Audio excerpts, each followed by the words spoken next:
Good morning po mga kahardot. Welcome po sa aking video sa loob ng bahay ni Ma'am Gigi.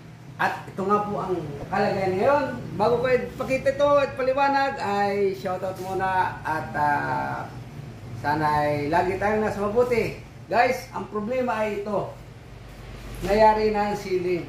Ayan, tingnan naman, yari na ang ceiling. Ito, yari na.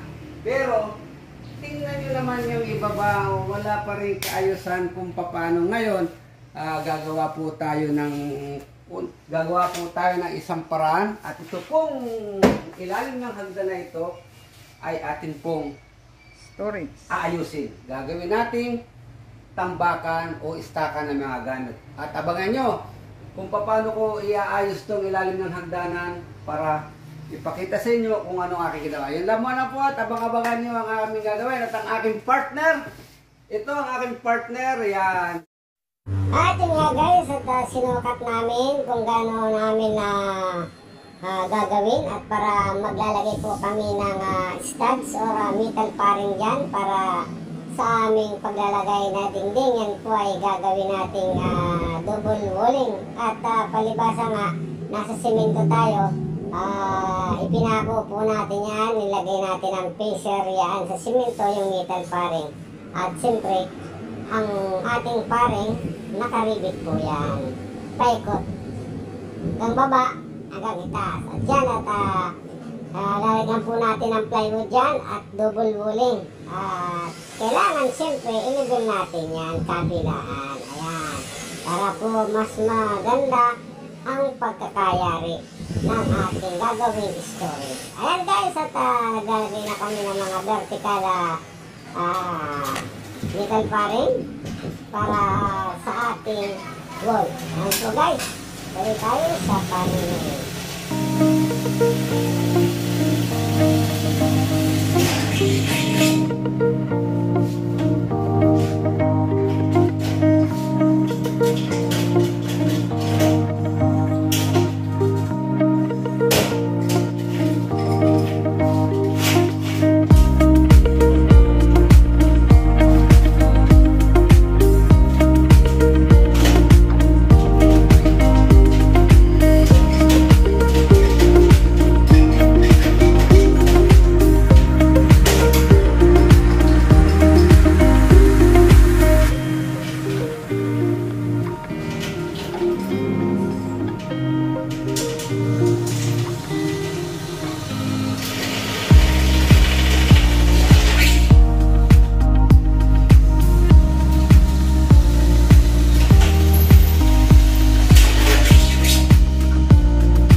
A few moments later.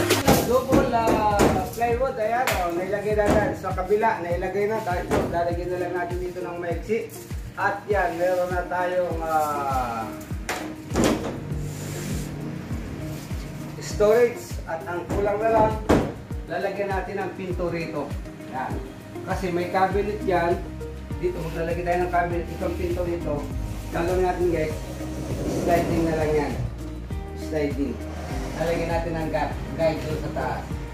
Yan. Abangan nyo ang pagkabit ko ng sliding door sa storage.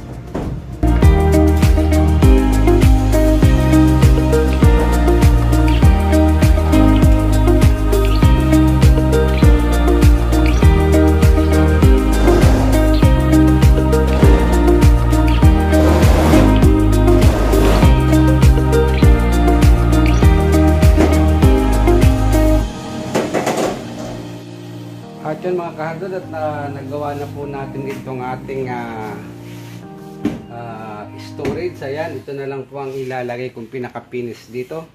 Wallpaper, ayan. At may na ayos na, wallpaper na lang po lang yan. At ito naman ay kortina lang muna ang ilalagay natin yan. Kortina lang, at least meron na tayong storage. Ayan. At yan po, at maraming salamat po sa inyong panonood ng aking video, at sa simpleng trabaho ay nagkaroon po tayo ng storage dito sa ating maliit na bahay. Ayan po, ilalim po ng hagdan yan mga kahardot. Ayan, ilalim ng hagdan, ito pong ginawa nating storage. At ito nga, ayan na lamang ay kortina lang para madali magpasok. Ayan guys, so may sayos din natin yan at lagyan natin later ng magandang pintuan. Yan po, at maraming salamat po mga kahardot sa inyong panonood ng aking video. Kung kayo mayroong mga ilalim ng hagdan, gawin nyo pong napakagandang storage para magluwag ang inyong loob ng tahanan. Yun lamang po, at maraming salamat po mga kahardot sa inyong panonood. Sabi nga, ang salitang mula sa bibig, mula sa puso para sa ating kopa. Ito po si Kahard nagsasabing mabuhay tayong lahat. Hanggang dito na lamang. At bye-bye.